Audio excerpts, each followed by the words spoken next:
Hi, I am Dr. Sebastian from Target Teach Tutors. I am going to discuss some questions from a specimen paper 2018 for foundation tier in Chemistry 2. Also, I will give some theoretical information about the topic in the questions. On the first page of the question paper, there are some instructions and information given for a student to understand and carry out when answering the questions. They are the same for your particular tier exam paper. Therefore, read them well before you sit the exam from the past papers to save your time. Also, go through again before the exam briskly for any new addition or omission. This shows the information that is on the question paper, and advice given are extremely important to get the higher marks. We will start the question now. The question is about mixtures and analysis. You are asked to choose what two substances are mixtures. The answer to this question is air and steel, the first one and the last one. We will look into some details about this question. To define a mixture, these are elements or substances just mixed without any chemical bonds or change in their properties. That means their properties are preserved. That means the components are not changed at all and can be separated as former components. They can be separated by physical methods such as filtration, evaporation, etc. We will see some more details about this topic. Air is a mixture. Its major components are oxygen, carbon dioxide, and nitrogen. It has very little components and inert gases. Also, I would like to mention about the composition of the above components. Oxygen, O2, 20%, carbon dioxide, CO2, 0.04%, and nitrogen, N2, 79%, and the rest are inert gases. Steel is also a mixture as iron and carbon are not chemically bound together. Carbon dioxide is a molecule and a compound. One atom of carbon and two atoms of oxygen are joined together by covalent bonds. Covalent bonds occur when atoms share their electrons. They do this to have a full outer shell of electrons. Graphite is a giant lattice made of carbon atoms arranged in hexagonal structure joined by covalent bonds. Sodium chloride. It is formed from sodium ion and chloride ion, chemically bound together. A compound.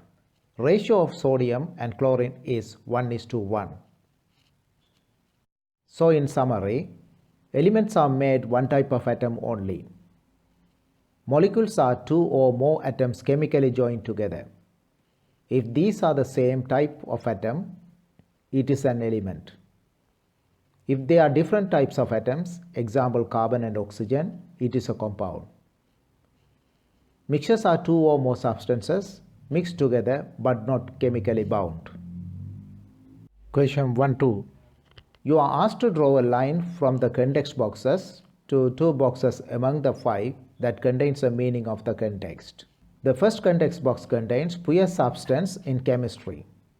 Pure substance in chemistry is matched with a single element or single compound. The second context box contains pure substances in everyday life. Pure substance in everyday life is matched with a substance that has had nothing added to it. Now we will move on to question 1-3. This question is about how to test chlorine gas. You are asked to tick one box among the 4. We will see the details about testing a gas now. First of all, chlorine gas. Chlorine gas changed the litmus paper into white. Also changed the damp starch iodine paper into bluish black. The answer to this question is damp litmus paper turns white. Next one is testing for carbon dioxide. It turns lime water milky.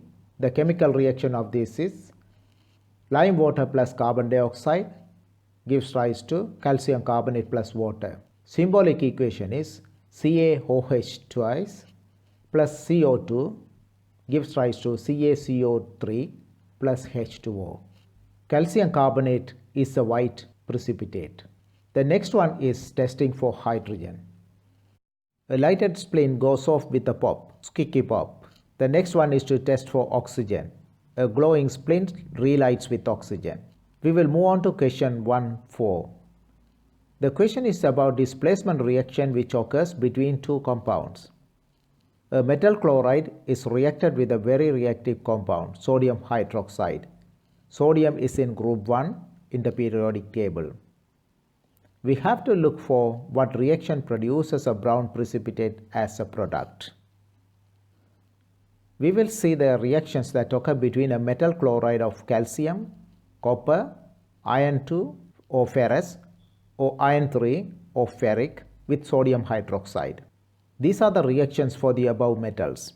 CaCl2 calcium chloride plus NaOH sodium hydroxide produces CaOH twice calcium hydroxide plus NaCl sodium chloride. Calcium hydroxide is a white powder or colorless crystal. The next one is CuCl2 copper chloride plus NaOH sodium hydroxide produces CuOH twice copper hydroxide plus NaCl sodium chloride. Copper hydroxide is pale greenish blue in color. The next one is iron 2 chloride FeCl2 plus sodium hydroxide NaOH gives rise to FeOH twice ferrous chloride plus NaCl sodium chloride. Iron 2 hydroxide is a white solid.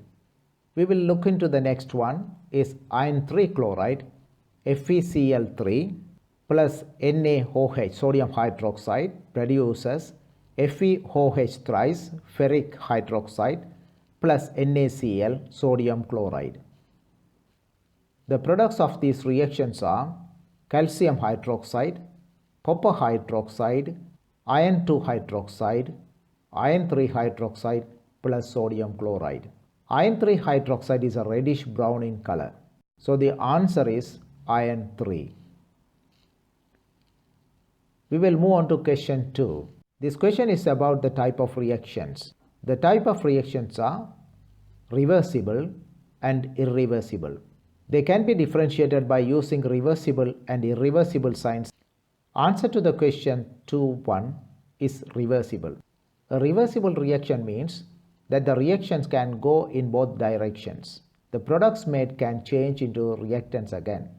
We will look into question 2.2. It is asked what happened when the student added water to anhydrous cobalt chloride. Answer to this question is the color changed from blue to pink. Now we will go on to question 2.3. This question is about to find out the mean temperature rise during trial 1, trial 2 and trial 3.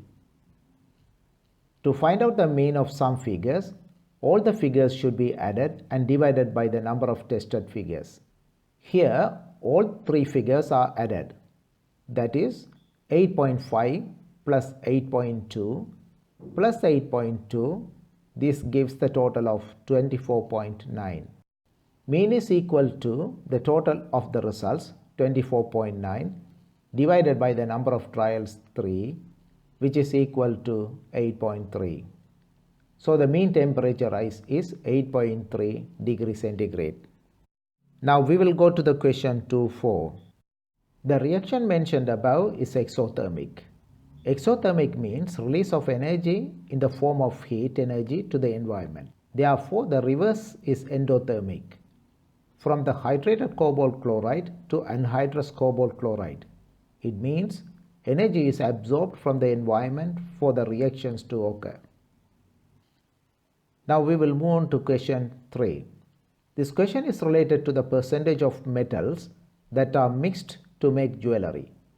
Copper and silver are used for making 9 and 12 carat jewelry. Question 3.1. In 9 carat gold, 37% of gold is mixed with 63% of copper. So 3 karat gold should have 12.33% of gold. So 12 karat should contain 37 plus 12.33 approximately 50% of gold. So the answer will be 50%. Now we will go to question 3.2. The question is about the percentage of silver in 18 karat gold. 5 small squares is counted as 10. So 2.5 squares comprises 5%. So the answer is 5%. Now we will move on to question 3.3. This question is about why 9 karat is used to make jewelry. Because 20 karat gold is softer and it is difficult to make jewelry, while 9 karat is harder and stronger. Pure gold is really expensive while the 9 is cheaper. Discussion of alloys. An alloy is a mixture of 2 or more elements in which one should be metal. For example, gold and is mixed with copper, zinc or silver.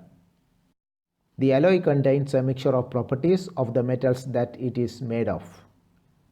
Here there are few symbols for metals used. Ag, silver, Au, gold, Cu, copper. Remember them. Now we will move on to question 4. Question 4.1. It shows an experiment of paper chromatography that is done by a student. Here 2 defects should be identified and ticked in the boxes opposite to the statements. When we look at the diagram carefully, the paper used for testing is dipped into the solvent, example water, and the start line is drawn in ink. The basic of the test is to find out what the colors in the spots are, so the solvent should be below the spots so that it is not washed off. Secondly, the start line should be drawn in pencil, not by a pen, so that the pen ink does not interfere with the results. When the paper is dipped into the solvent, it moves up in the paper while carrying the dies. So the answer, the mistakes would be 1. The start line was drawn in ink. 2. The water levels was above the spots. Discussion about chromatography. What is chromatography? It is a method of separating mixtures. Paper chromatography is used to separate soluble substances in a mixture. Now we will move on to question 4.2. How many dies are there in X? X has 3 spots, so there are 3 different dies in it. We will go to the question 4.3. Interpretation of the results. No dots, die or dies on the start line. Substance X has got dots moved to red, brown and purple lines. Substance C has got dot that moved to the red line. Substance B has got a dot that moved to the purple line. Substance A has got a dot that moved to green line, but it is not corresponded to X.